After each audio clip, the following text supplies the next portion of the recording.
বাবা বলে, কখনো যদি তুই মনে অতিরিক্ত বেশি কষ্ট পাস, আমার কাছে চলে আসবি। তোর বাবা এখনো পর্যন্ত বেঁচে আছে।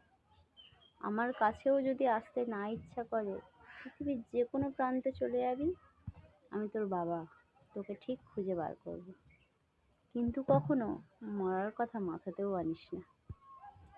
কারণ তোকে ছাড়া হয়তো সবার সবকিছু কেটে যাবে, জীবন চলে যাবে, জীবনে কিছু থেমে থাকবে না।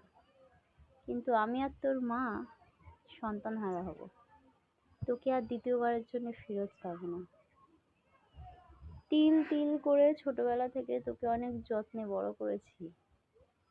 এই দুটো হাতে করে কোলে পিঠে করে মানুষ করেছি। তোকে আর মা বলে ডাকা হবে না। মরবার আগে অন্তত আমার মুখটা চোখের সামনে আনিস। খুব কষ্ট করে তোকে মানুষ করেছি আমি। বাবার বলা এই কথাটার জন্য কতবার যে ভুলভাল কাজ করবার আগেও পা পিছিয়ে এনেছি, তার কোনো ঠিক নেই।